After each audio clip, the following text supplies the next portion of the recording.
আসসালামু আলাইকুম, সবাইকে স্বাগতম জানাচ্ছি আরও একটি নতুন রেসিপি দেখার জন্য।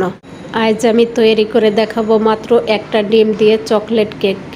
কোনো রকম এগ বিটার বা ইলেকট্রিক ওভেন ছাড়াই সহজভাবে চুলায় কেকটি তৈরি করে দেখাবো। আশা করি নতুনদের জন্য কাজে লাগবে। তো চলুন দেখে নেই।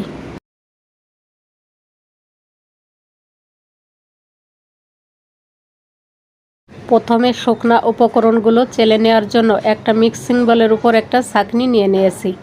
নিয়ে নেব হাফ কাপ পরিমাণ ময়দা, 1 টেবিল চামচ নেব গুঁড়া দুধ, 1 টেবিল চামচ নেব কোকো পাউডার, বেকিং পাউডার নেব হাফ চা চামচ, লবণ নেব চিমটি পরিমাণ। এবার এই শুকনা উপকরণগুলো চেলে নেব। অবশ্যই শুকনা উপকরণগুলো চেলে নেওয়ার চেষ্টা করবেন। চেলে নেওয়ার পর যে গোটা গোটা অংশ থাকে ওগুলো ফেলে দিবেন। এরপর হ্যান্ড হুইস্কের সাহায্যে শুকনা উপকরণগুলো মিশিয়ে সাইডে রেখে দেব। এরপর একটা মিক্সিং বলে একটা ডিম ভেঙে নেব। ডিম ফ্রিজে থাকলে 30 মিনিট আগে ফ্রিজ থেকে বের করে রাখবেন। চিনি দিব 1/4 কাপ পরিমাণ। এরপর একটা হ্যান্ড হুইস্কের সাহায্যে খুব ভালো করে ফেটিয়ে নেব। চিনি সম্পূর্ণ গলে যাওয়া পর্যন্ত ডিমটাকে খুব ভালো করে ফেটিয়ে নেব। ডিম ফেটিয়ে নিয়ে দিয়ে দেব 2 টেবিল চামচ পরিমাণ রান্নার সয়াবিন তেল। তেলের পরিবর্তে গলানো বাটারও ব্যবহার করতে পারবেন। তেলটাকেও খুব ভালো করে ডিমের সাথে ফেটিয়ে মিশিয়ে নিতে হবে।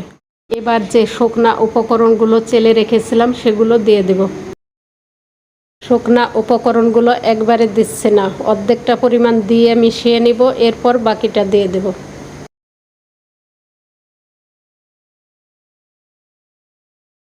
সম্পূর্ণটা দিয়ে আলতো হাতে মিশিয়ে নিতে হবে।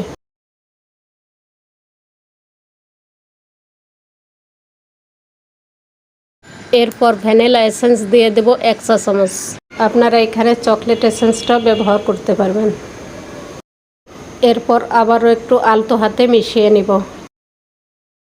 ভ্যানিলা এসেন্সটা প্রথম দিকে দিতে ভুলে গিয়েছিলাম, যার জন্য শেষের দিকে দিয়েছি।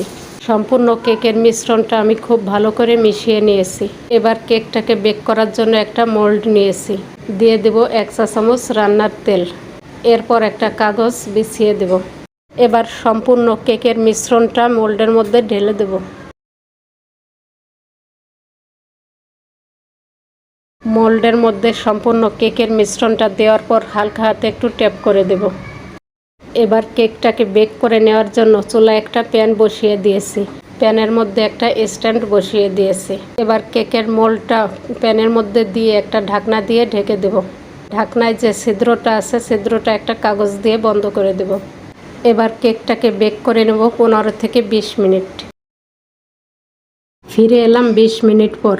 এবার একটা টুথপিক দিয়ে চেক করে দেখছি। টুথপিকটা ক্লিন এসেছে আর কেকটাও ঠিকমতো বেক হয়েছে। এবার কেকটাকে চুলা থেকে নামিয়ে একটু ঠান্ডা করে আপনাদের পরিবেশন করে দেখাচ্ছি। দেখুন কেকটা কতটা সফট হয়েছে। এবার কেকটাকে মোল্ড আউট করার জন্য চারিদিকে ছাড়িয়ে নিচ্ছি। মোল্ড আউট করার আগে চারিদিকে নাইফের সাহায্যে ছাড়িয়ে নিলে খুব সহজে বেরিয়ে আসে।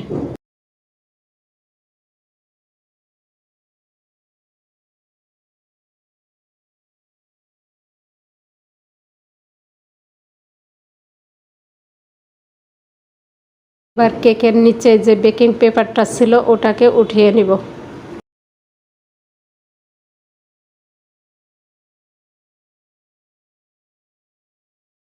দেখুন কেকটা কতটা সফট হয়েছে আর কতটা পারফেক্টভাবে তৈরি হয়েছে।